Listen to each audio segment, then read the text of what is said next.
And then could you scoot over just a little bit? Yeah, otherwise I can't see you. Thank you. Okay. Sadrashim chestate swasyaha prakriter jnanavan api, even jnanavan, someone who is possessed of knowledge. Jnana means knowledge. It's where you get the English word gnosis from. And most people don't know the English word gnosis, but they do know the English word agnostic. Agnostic is someone who doesn't know whether God exists or not. Sometimes people think agnostic means you believe in a higher power, but you don't quite know what it is. That's not agnosticism. Whose coffee cup is that? Can that be removed, please? Thank you. Sometimes people think agnostic means someone who believes in a higher power but doesn't know what that higher power is. That's not what the term agnostic means in English. The term agnostic means someone who does not know whether God exists or not. So there's an atheist whose position is that God does not exist. There's a theist whose position is God does exist. And then there's an agnostic. And that word agnostic comes from gnosis, which comes from the Sanskrit verbal root, the dhatu gya, which is where you get the word gyan from, knowledge. And jnanavat, here jnanavan, is someone who is possessed of knowledge, someone who has knowledge. So, api jnanavan, even a learned person.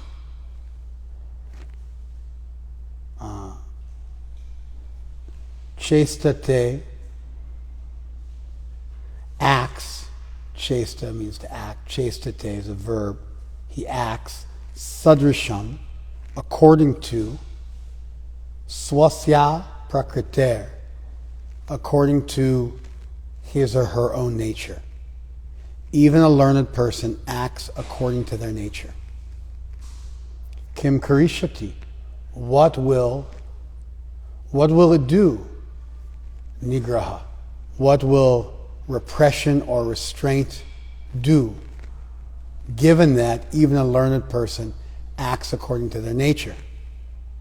Prakritim yanti bhutani, all beings follow their nature. Even a learned person acts according to their nature. Therefore, what will repression accomplish? Oh.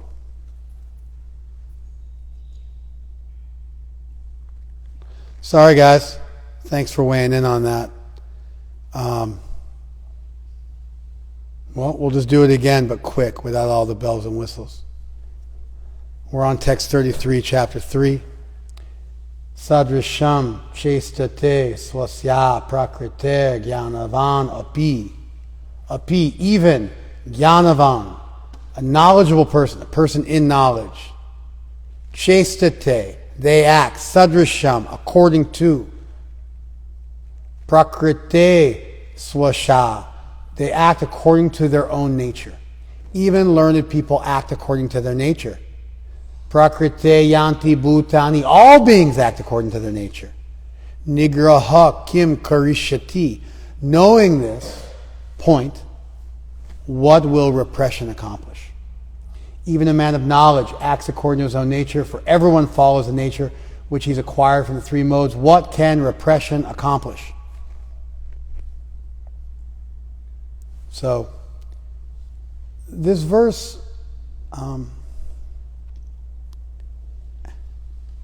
it could be seen as almost antinomian, or saying that there is no value to ethics or moral theories or self-restraint. The problem with that argument, if someone was to say, the verse literally says nigraha, restraint, repression, kim karishati, what will it do? It's a rhetorical question. What will it do, repression? Somebody could make an argument. They could say that this verse means that there's no value to self-control, to restraint. There's no benefit to be had from that. In fact, it's valueless. Therefore, I should act according to my nature. If my nature is to be sadistic, to enjoy causing pain to others, I should do so. If my nature is to abuse, become addicted to drugs and alcohol, for example, I should just go ahead and do that. There's no value in repression. Dogs run free, so why can't we? And so somebody could make this argument. They could say that this verse supports this idea that it doesn't matter what you do, there's no value to any kind of moral theory, and people can act as they want to, a position which is called antinomianism. Or, as far as a moral theory goes, it would probably be more akin to something like hedonic utilitarianism. In a religious context, it would be antinomianism. I believe in Jesus, therefore I can do anything. And in moral philosophy, it would be called hedonic utilitarianism. You should do whatever, personal hedonic utilitarianism, you should do whatever gives you pleasure. So this is a position. People do have this position. Charvak, the famous Indian atheist, he argued that, by beg, borrow, or steal, you get ghee by any means, meaning enjoy your senses, like an Epicurus. Epicurus. I'm not sure if it's not. It's Epicurean. Epicurus. I think it's Epicurus. So, like the Greek philosopher, the aesthetician who argued, he might have been Roman actually, but he argued that you should enjoy as much as possible. Charvak argued the same point, you should enjoy as much as possible. And so this sort of hedonism, do whatever, the end justifies the means, whatever gives you pleasure you should do. Somebody could make an argument that this verse supports that. How would you respond definitively to such a person making that argument? Go. Shouldn't have taken you that long to raise your hand. Get your hands up, everybody. Come on. If you don't have your hand up to answer, you are admitting that you are a fool who's unqualified to speak on Gita. You are just admitting that. Dom, be careful about not raising your hand here, because you are disqualifying yourself from being even like a low-level pundit. Who's got their hand up to speak? Still no? We can't take that position because elsewhere Krishna's already explained the value of controlling your senses. Then Krishna's contradict. Okay, so Dom's argument, and I think I pushed him into making one. You weren't listening to my question thinking you had to answer it. You were just kind of listening to the question. You couldn't come up with it, because I asked it for a long time. So I don't think you were listening to it with the urgency that you have to answer, because I gave you 3 minutes. You could have thought of something. So he thought of something very quickly. His argument is that elsewhere in the Gita, it says you should control your senses. Therefore, you can't interpret this verse like that. Of course, I could counter that, and I could just say, Krishna doesn't make any sense. Krishna's a fool. He doesn't make any sense. He contradicts himself. And if he argues elsewhere to control your senses, and he argues here not to control your senses, he's arguing here more emphatically. He's asking rhetorically, what will the value be? This is Krishna's real philosophy. Somewhere else, he's just like Krishna argues so many dharmas. Jati dharma, kula dharma. He argues so many dharmas. But then eventually he says, sarva dhamman prityajya. Give up all your dharmas. Similarly here, Krishna may have argued for so many restraints, but here he's giving his real siddhanta. And in any case, my argument is just as valid as yours. You comfortable with that? You've stalemated me? And maybe I even got a 60-40. I even won a little bit because I have the rhetorical question involved in this one. Who else can argue? Yes. Krishna has already established that we're not the body and we are a soul, and so our nature would be the nature of a soul, and so yes, we should act. Okay, that's an interesting argument.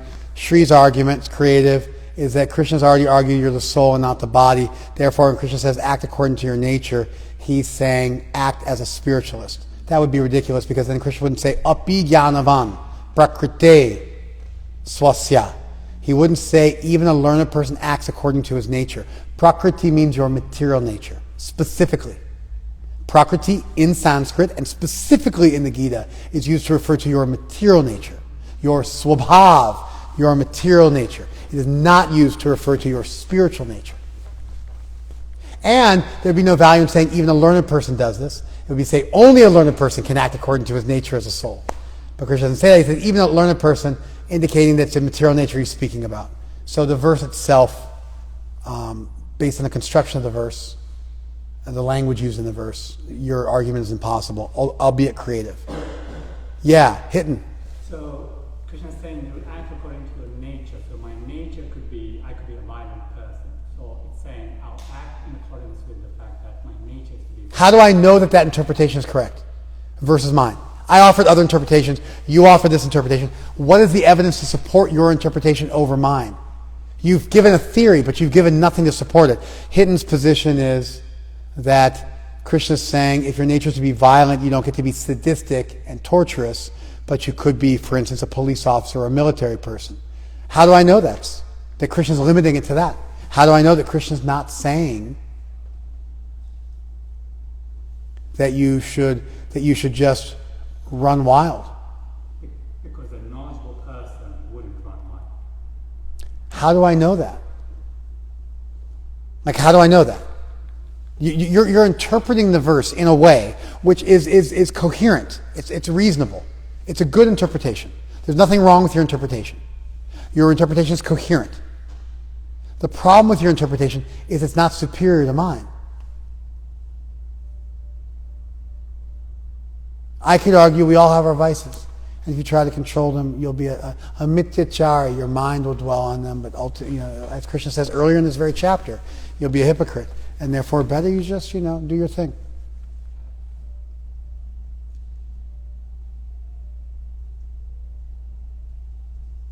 You want another bite from the apple? Do you want another bite from the apple? You.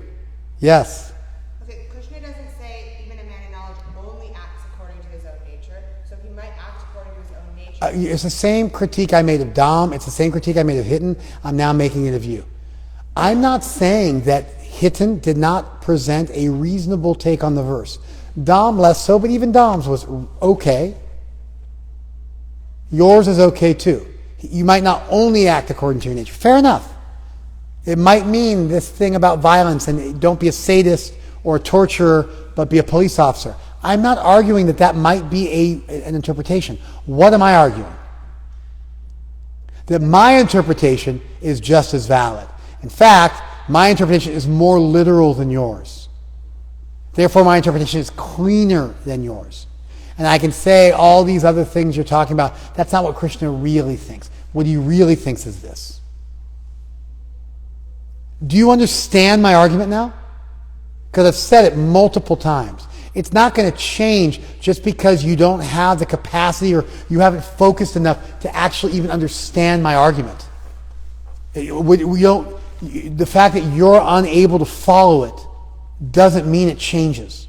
It just means I repeat it, and the more I repeat it, demonstrating your ignorance and your inability to even follow what I'm saying, what happens? The more I repeat myself without modifying my position one iota, just to teach you what I'm saying, because you don't have the capacity or the ability to understand what I'm saying, unless I repeat it over and over again, almost like a grade school teacher. What happens to you? What happens to the argument? I win. You lose. You look foolish. You look ignorant. I'm the teacher. You're the student. It gets worse and worse and worse. Your inability to follow your interlocutor and follow their argument is seriously problematic. It's one thing if it's like tennis. If you hit the ball back and I have to run, and I'm running over here and I'm running over there, and you're running also, and we're having a legitimate game of ping pong or tennis or something like that, and we're both clearly having to modify our positions. But if I can just sit down and you're running around with multiple people and I'm just making you run, who won the argument? You get it? So you must take the time to understand the argument that's being made and then respond to it in a way that does not just make the person repeat themselves to you. You made this mistake because I already told Dom your interpretation. How do I know it's more valid than mine?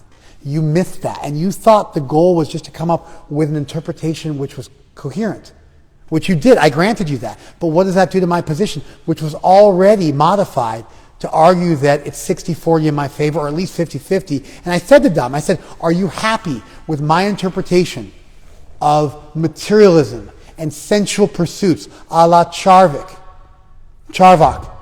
that that's just as good as what you're saying? And Dom, of course, shook his head no, as should you have. You forced me to repeat myself, didn't you? And then what did you do? Forced you to repeat yourself again. There you go. And now all three of you look like fools. You've lost your weight. You're no longer guru, you're lagu. You're weak, you're light. Nobody's going to take you seriously.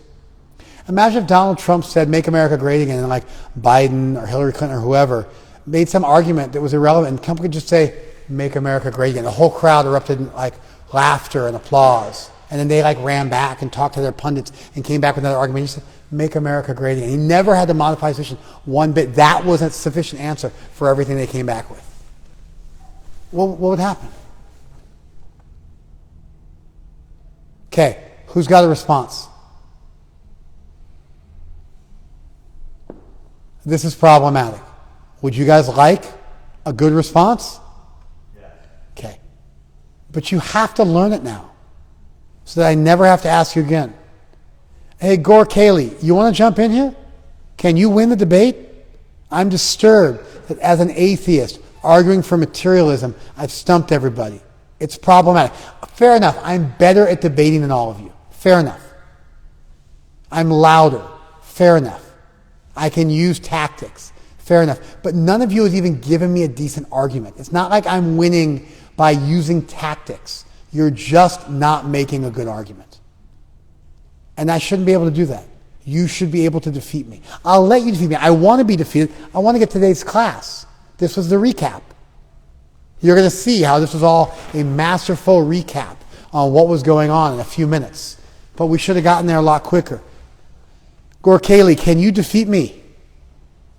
I will try, Prabhu. So the material nature that Krishna is referring to here isn't static. That is No. Here's the answer. Everybody listen. Thank you for jumping in, but I know the direction you're going in. That's not the answer. Here's the answer.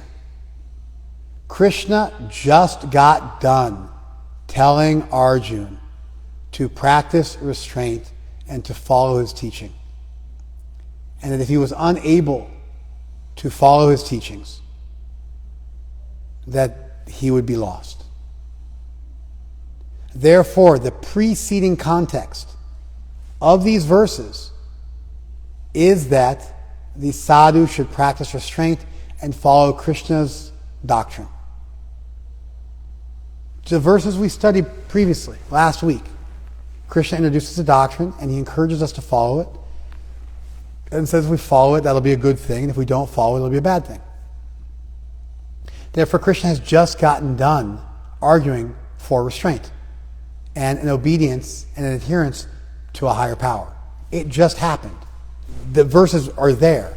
Therefore, the context of this verse is in that discussion. Additionally, he will then go on to tell you to essentially act according to your caste. And then Arjuna will say, well, what if I don't want to do what's according to my caste? And Krishna will explain, yeah, then that's a problem. You have to route that out. and you have to defeat your more sensual desires by deeper and more profound intellectual abilities that you have. The context on both sides of this verse, what we already studied and what we will study today. And of course, you shouldn't have shown up in class without having at least read the half a dozen verses which follow. And I already went over them even last week in brief. So the context preceding and subsequent makes it clear that Krishna is talking here about what you do for a living, and not about your following of basic principles of morality. Because he just got done arguing you should follow basic principles of morality. It's clear. He also has recommended acting with restraint earlier in the chapter. And so the entire chapter is about acting with restraint to set an example for others, to purify yourself, to get yourself the necessities of life in a way which doesn't make you a thief or a mityachari, to not do anything, to not be unregulated, to follow the Vedas which recommend yajna, to follow the Prajapati, to only do yajna, to do karma yoga, that even if you're atma rati, self-satisfied, you should still act appropriately to set an example for other people. That's how kings advanced. That wise people are restrained themselves. They're yukta, but they engage other people in a way which is appropriate for them. That we should understand that everybody's acting according to Prakriti, but that itself is an act outside of Prakriti. That's what Krishna wants us to do. And in that sense, stand apart from Prakriti. That you should do your duty in this world. These things have all been clarified in the Gita as recently as the verse before this. And as recently as the verse following this. Therefore, for me to sever this verse from all of its surrounding context is ridiculous. What do you think about that argument, Dom? Yes, but you argued elsewhere in the Gita Krishna teaches this. That doesn't, it's like, if you're on your first date with a girl, and I've been married for 25 years, and you're like, well, you just have a stronger version of what I have. Sure, but what you have is so weak compared to what I have that we call what I have a successful marriage, and we call what you have a first date. They may both involve women, they may both involve romantic interests, but that's about where the similarity stops. You follow? So your argument was headed in the right direction, it just lacked the teeth and the resilience to survive. Had you then gone, well, wait a second, it's not just elsewhere in the Gita, it's elsewhere in this very chapter. The verses immediately preceding it and the verses immediately following it, they all say the same thing. And you quoted some of the things I quoted. I would have acquiesced. I would have bowed out of the debate. You follow? Similarly, Hitan may also notice that I made basically the same argument he made. I just made the argument. Hitan could argue that he made an even better version, because he actually explained what I said, literally, exactly. It's a material nature as opposed to a spiritual nature. It's being spoken about. That was something you didn't mention. But you didn't link it to the text. Therefore, it was just your idea versus my idea. And you were just elsewhere in the Gita versus where I was in the Gita. You get it? So it might seem like these are details, but it's like, imagine if we're both surgeons and we're doing open heart surgery. And you forget to put your patient under anesthesia. And so you kill them. And they're screaming. And it's a disaster. You could say, I was doing the same surgery. I forgot the anesthesia. Sometimes at a certain level of discussion, there are X amount of details, and all of those details have to be there, otherwise it fails. Like if you forgot to put oil in your car, or you forgot to put gas in your car.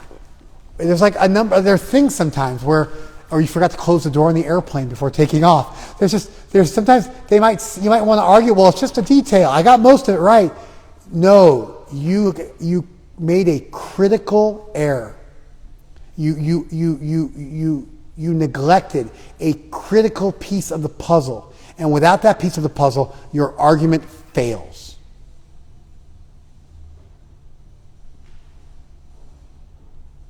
Does that make sense?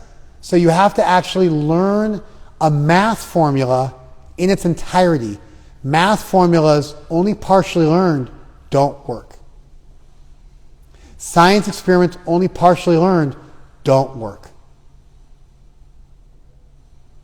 Even putting an engine together in a car. Do me a favor, go in there and unplug the water heater, quickly. Even a car engine. Something as simple as that. If you don't do it right, it doesn't work. You can't miss a couple nuts and bolts. It doesn't work like that.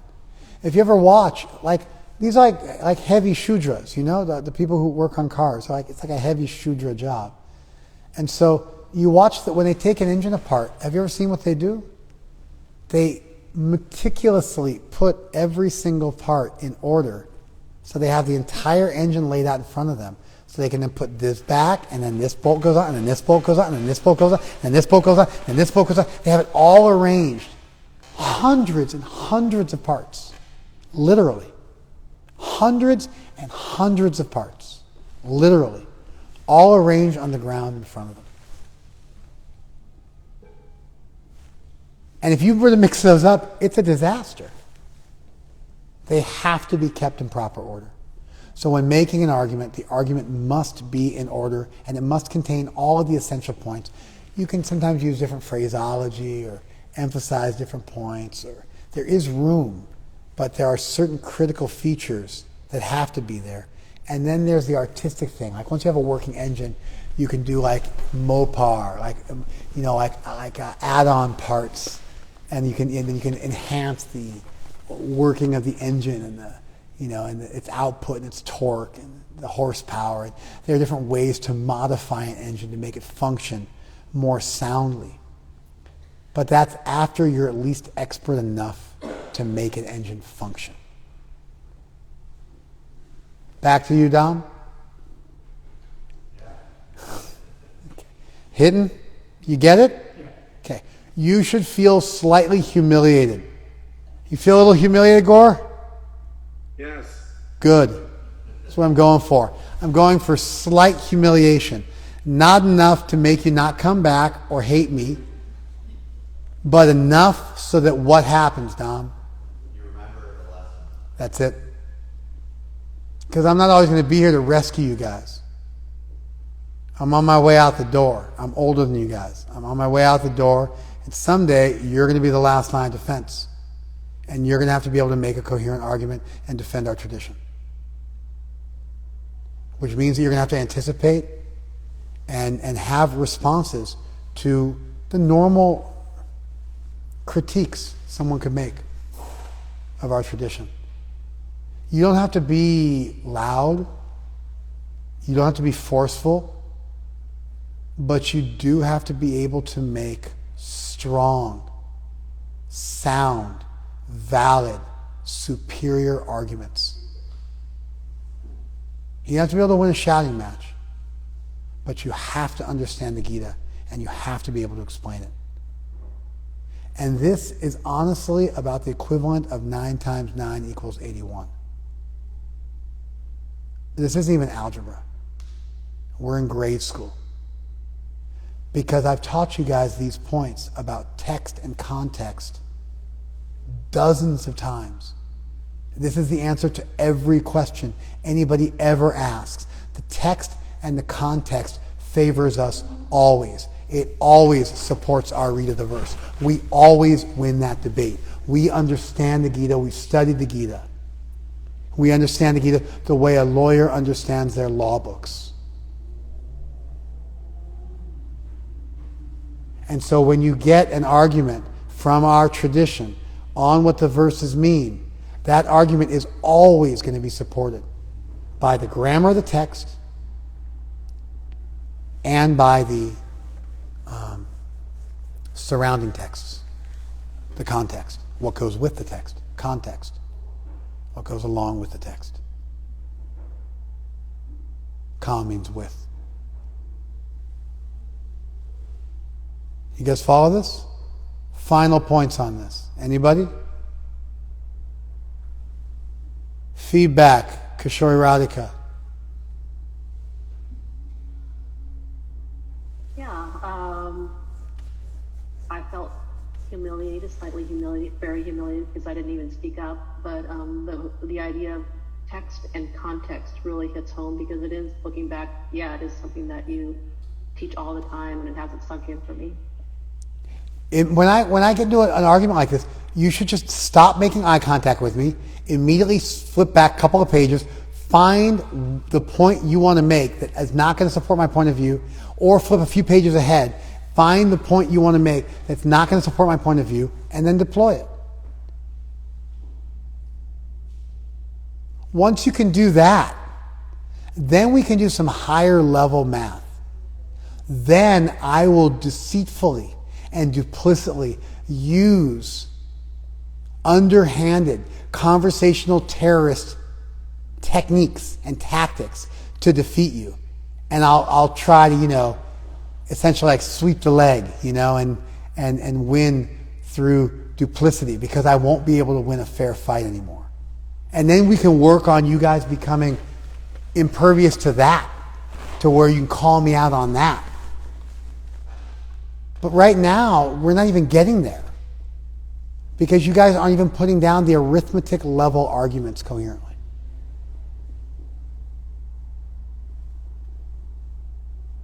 Okay? You can all do this. This is for sure within everybody's wheelhouse. Treat this with as much importance as you treat Instagram, where you record yourself and then you take 20 selfies and pick the best one and put it through a bunch of different filters to find the one that makes it look the best, or shoot a little reel and then record it multiple times over and over and over again to make yourself look cool as possible and to nail your speech. What everybody does. Just for something as mundane as a social post. Put as much time into this as you put into your hair, or your outfits, or your makeup. You follow? Or what you're going to have for dinner. I mean, all of us put our focus on things that we think are important. And then we become quite skillful at them. You following this? Give that same attention to the Gita. Take the Gita at least that seriously. And you'll find that you can very quickly learn the basics. Leela! Keep it down, kiddo.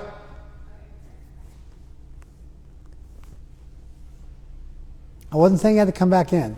No, I just ended that. It's that loud Rhode Island voice. Rhode Islandian? Rhode Islander. Rhode Islander. Rhode Islander. Huh? Rhode Islander. Rhode Islander. Got it. Got it. Got it. Got it. Sorry. It's okay. It's all good.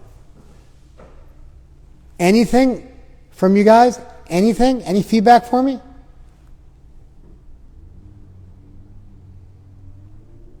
Yeah.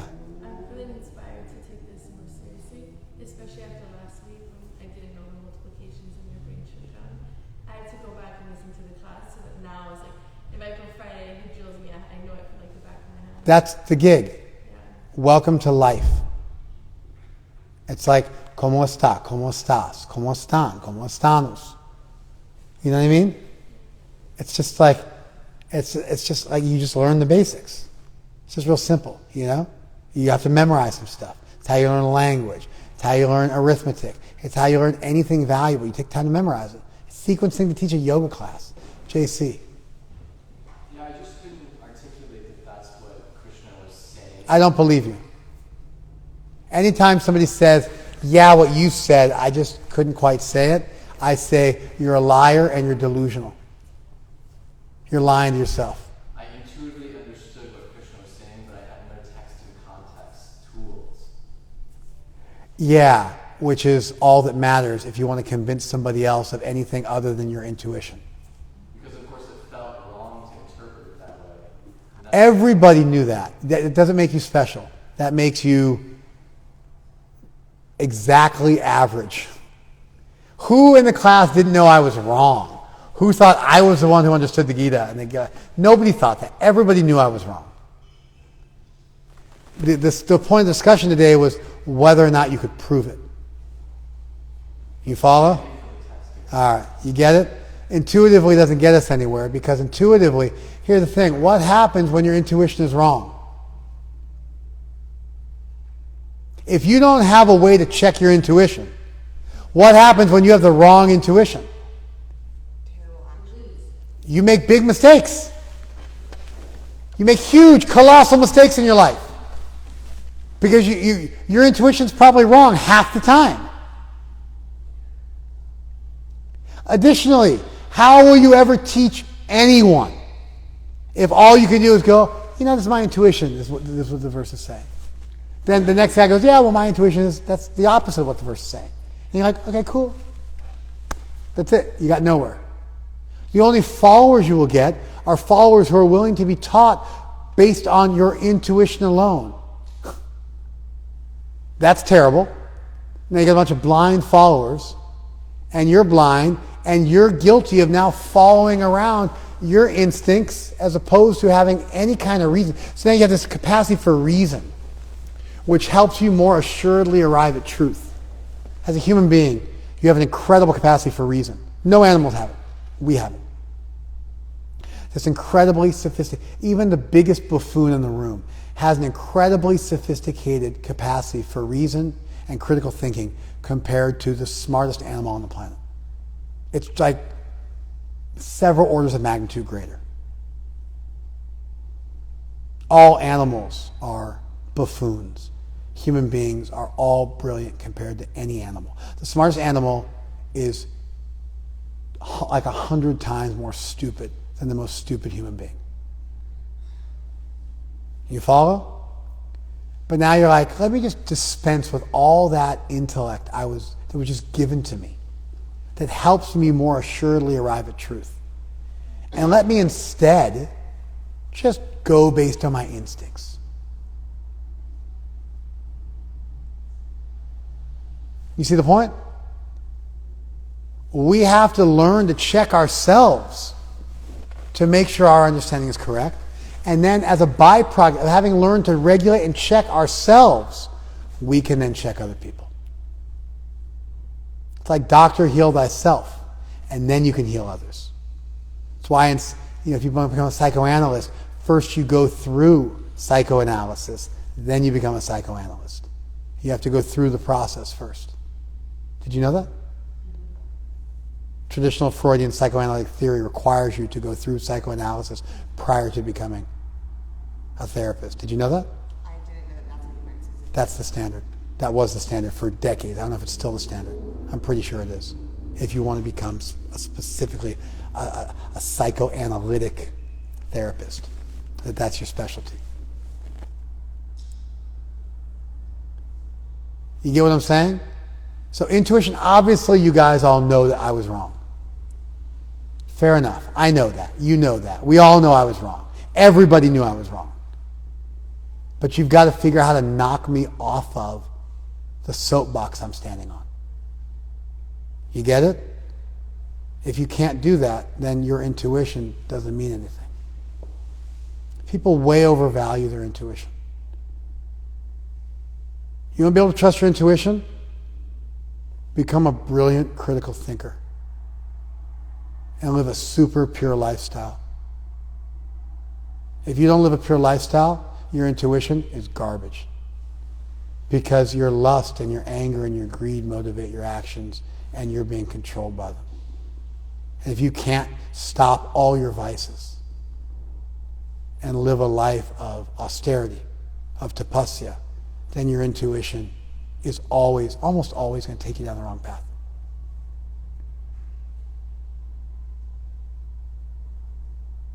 Additionally, if you haven't soaked in critical thinking into your bones, then your intuition is similarly suspect. Both things have to be there. Strong critical thinking skills combined with purity. That person, their intuition has a lot of value. It becomes a shorthand, a heuristic. But they can always dial back to critical thinking skills and explain it. Maybe not like a college professor, but even with simple language, if it takes them a little bit, they stutter a little bit, they'll be able to get through the argument because they think clearly, and therefore they can teach. Did you follow that? Response? I think I misspoke when I said intuitively. I was actually thinking textually that's wrong, and I didn't offer textual evidence, and I did the same thing last week and the week before. I haven't learned the fact that we're debating contextually. I haven't learned to do that. Back to my previous argument. You're a liar and you're delusional. Here's why. If I had a nickel for every time somebody told me, oh, I knew that, I just didn't think to say it, or I just didn't say it right, I'd be rich. Everybody says that. It's a way to make yourself feel better. Because the other thing of, I'm a buffoon who doesn't understand the Gita, and I'm not able to defend even the basic teachings of the Gita, is it's too bitter of a pill for people to swallow. So everybody thinks they know the answer until they get called on. And then when they get called on and they fail, then they have to go, all right, I didn't know the answer. And then everybody hangs their head. And then the guys who didn't get called on, they go, oh, I knew the answer, I just didn't say it. Yeah, because I didn't call on you. If I called on you, then you wouldn't be saying that. You're delusional, and your delusion was allowed to persist because I didn't pick on you. Had I picked on you, you would have been disabused of your illusion, and you'd be humbled. But because I didn't pick on you, you're not humbled, and so you're less likely to actually learn what I'm saying. It sucks. I'm sorry. But it's just the way it works. You have to admit you don't know in order to acquire knowledge. You have to be willing to be ignorant and admit your ignorance and feel humbled by that. And then this incredible receptivity is created, and then you're like a sponge and you soak up truth and you'll never forget it.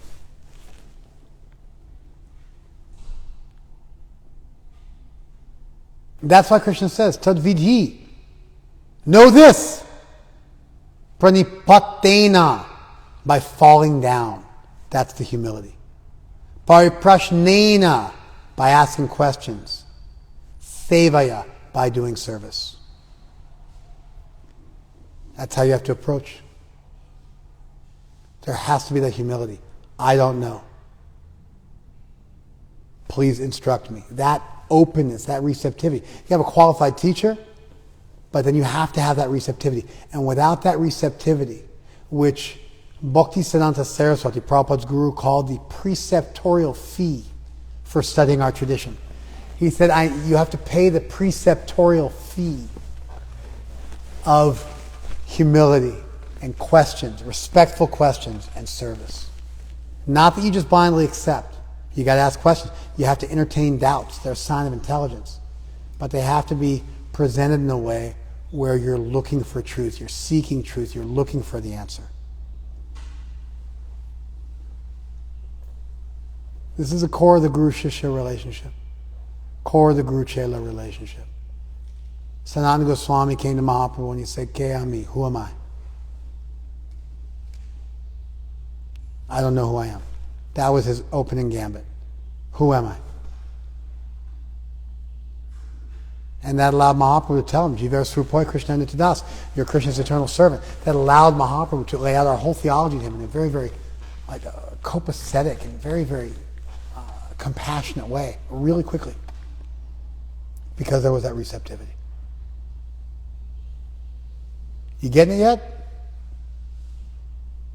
If you ever have the inclination to say to me, oh, I knew that, I just didn't say it, I strongly encourage you to practice some self-restraint. Because I'll think everything I just said, and if you catch me on the right day, I'll say it all. But at the very least, I will immediately think all of this. All right, let's get into these verses now. Now that everybody's warmed up, let's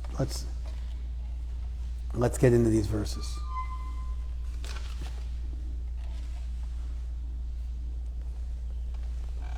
There are principles to regulate attachment and aversion pertaining in the senses and their objects. One should not come under the control of such attachment and aversion because they are stumbling blocks on the path of self-realization. Boom, I'm done. I'm finished. My entire position is defeated in the subsequent verse. It's right there. We could go back a verse and you could win. We can go forward a verse and you win. It's just right there.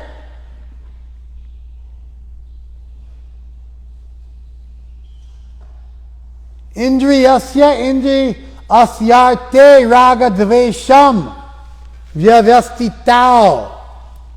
In the senses, in relationship to their objects, is situated attachment and aversion. Tayo eva vasam agachet.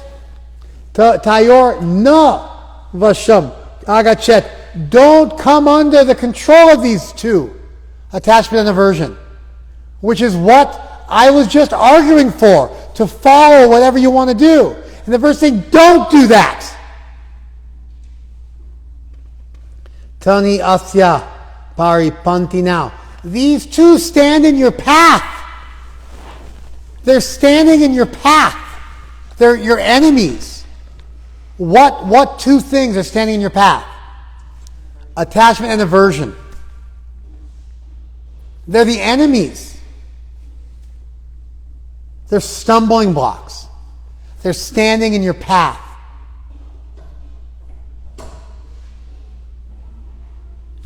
I'm done. That's it. I had no argument. You guys could have finished me by just going, can you read the next verse? That would have won the entire debate. You see it?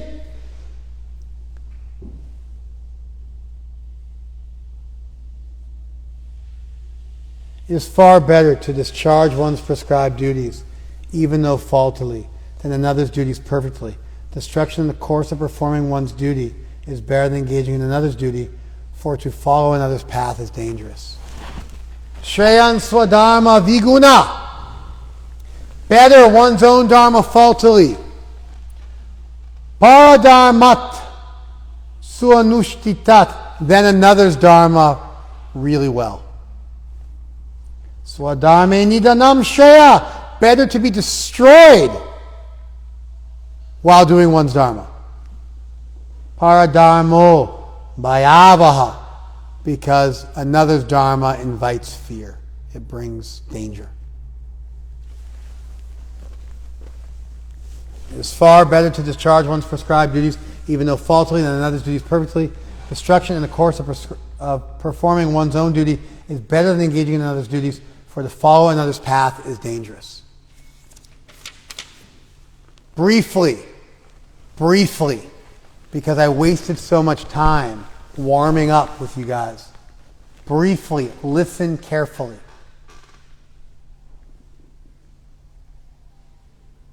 It's always the grass is greener on the other side. Switch out one relationship for another, switch out one job for another, go back to school, do this, do that, do the other thing. Because life is difficult, life is suffering. Suffering is a basic fundamental feature of life. Everybody experiences it. Nothing comes easy. Nothing valuable comes easy. And we get lazy and we don't want hard work and we meet with obstacles and we want to give up and we want to trade in our car for a newer model. But if you bounce at the first sign of difficulty, you'll never accomplish much in life. Commitment is absolutely required. In Arjuna's time, he was a warrior. He was bred for battle. He had the body of a warrior. He had the mindset of a warrior. He was going to run away from the battlefield. He would have kicked himself for the rest of his life.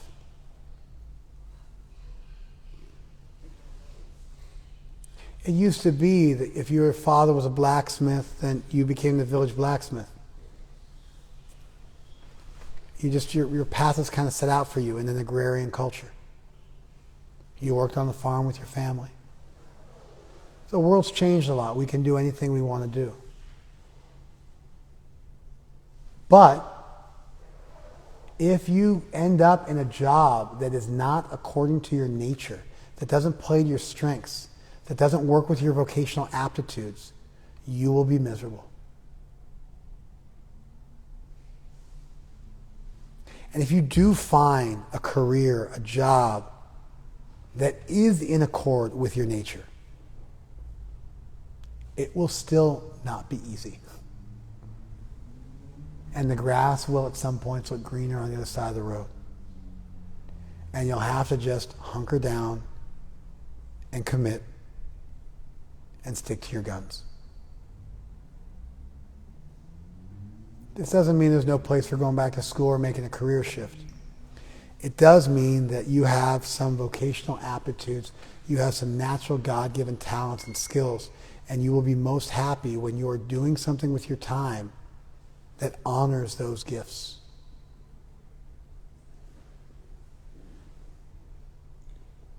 And so the process of life becomes self-discovery. What are my natural abilities? What am I good at? What is my nature? And then finding a way to monetize that and craft that into a life.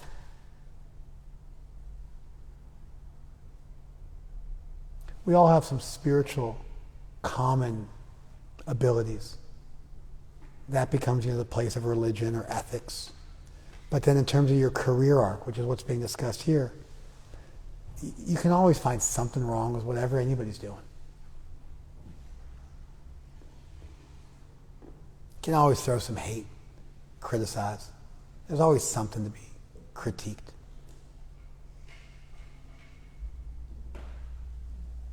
But you have to learn how to commit and not just blow away the first time there's a strong wind. This is the point that's being made here. And in a guild-type society, traditional Indian society, which was roughly equivalent to the guild system that existed in, practically the entire world for all time, where, if your father was a blacksmith, you could be a blacksmith. If he was a doctor, he taught you how to be the doctor. If he was a farmer, he taught you how to farm. If he was a teacher, he taught you how to teach. And those doors were open for you. And we have first world problems where we want to reinvent ourselves and spend a lot of time focusing on our personal pronouns and stuff like that. And I don't even think that's bad. I mean, if we got a bunch of free time, you want to do that, it's great. But for most of recorded history, most of the world did not have that luxury. Like when we make food in India, we always make food in India. Anytime we make a festival in India, we cook a bunch of food for people and we feed people for free. It's part of every festival we ever have. When we make food in India to pass out for free, we just go outside with free food and everyone shows up. We don't have to send out a newsletter about it or call everybody. People show up to get free food. Everybody. Why?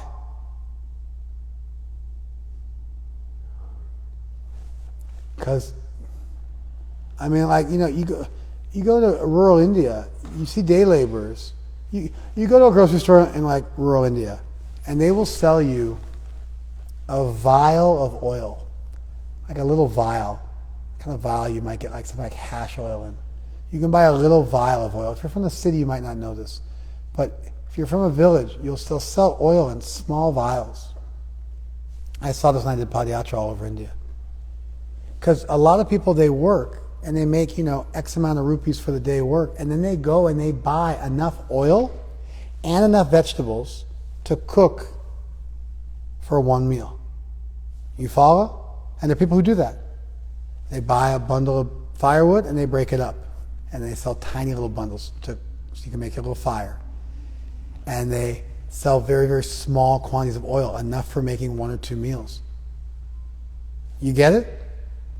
So you offer somebody free food. Instead of having to work all day to get the money to buy their food for that night, they can get it for free. They're happy. For most of recorded history, most of the world struggled to not die of starvation.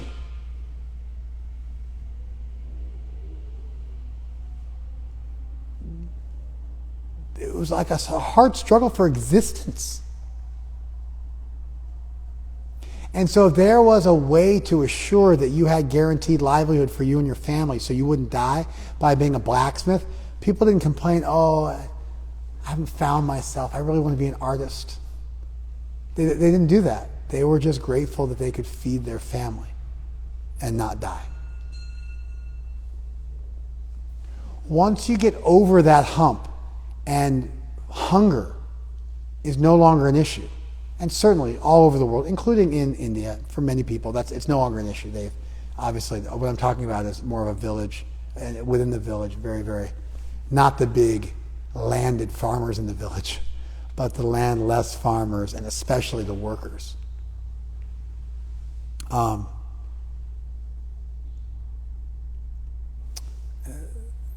Once you get over that hard struggle for existence, then you can start to think about what feels right, what do I enjoy doing. But it's very much of a first world problem. Very much of a first world problem. And so this argument may not make sense on its just literally interpreted. Because if I enjoy doing something else, that's more my nature. And why should I ever be forced to do something that doesn't feel good to me? And this is like almost a philosophy of life for most people in the Western world against. But for most of recorded history, you don't like your husband? Yeah. You don't like your wife? Tough luck. You got married. That's it. You're done. No divorce. We don't do that. We don't do divorce. You'll be dead soon enough anyway. Don't worry about it. You follow? But I'm not sexually attracted to them. That's okay. In 20 years, won't matter anymore. Just do the right. You get children. Do you know what happens to kids when their parents divorce? The likelihood of them becoming drug addicts or becoming imprisoned or them living in poverty or them getting sick dramatically increases. Dramatically. And so it used to just be you got married and you just, okay, maybe you put some effort on the front end to make sure you don't marry the wrong person. But once you're married, that's it. No divorce. You're set. Once you have kids, you're definitely set. Now you're staying with your spouse is a service to your children. It's a whole different way of looking at the world. That you are born in this world in a familistic scenario where you have duties. And those duties are actually the most important part of your life. And so it's not about rights. I have certain rights. It's not about that. It's about I have certain duties. And by my doing my duties, other people get their rights. But I have to do my duty. There's a reason why we had to have a well-organized militia. And that was also part of the Constitution. Because if you want to defend the rights of people, you have to have a militia that does their duty to defend those rights. And as soon as we made the Constitution, the Declaration of Independence, we'd had to fight a war to be able to institute it. That's how it works. One person's rights is another person's duty. You get it? And so you can have this idea of these are my rights. I don't have to do anything for them. They're granted to me automatically. But another way of looking at the world, which is actually a lot more legitimate and a lot more structurally sound, is that I'm born in this world with certain duties.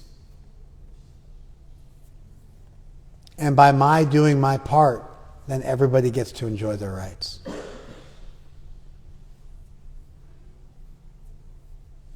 This verse makes the most sense if you have that worldview. Now, we can go ahead and just dispense with this idea that, I don't know. What'd your dad do for a living, Kumi? He was an engineer, so Kumi has to be an engineer. For sure, Kumi should not be an engineer. I know Kumi really well. Definitely engineering. is not her bag. So we're wealthy enough where we're not just barely struggling. So now we can have some first world problems. And we can start to look at what's my nature. And not worry about what your parents did. And do what works for you.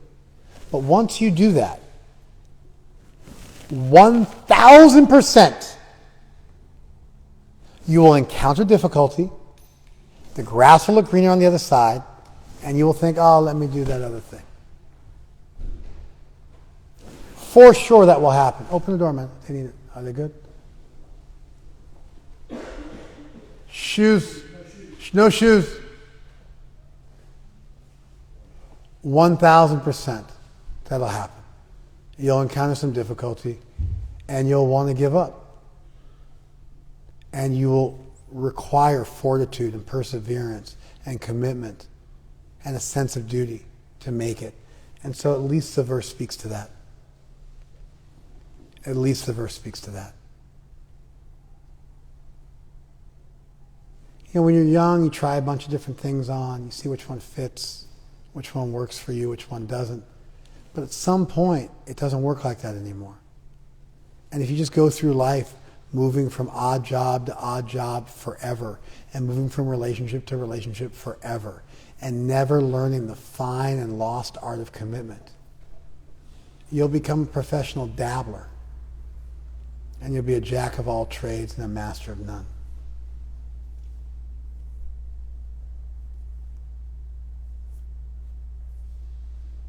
Thank you very much, IGTV. Final thoughts?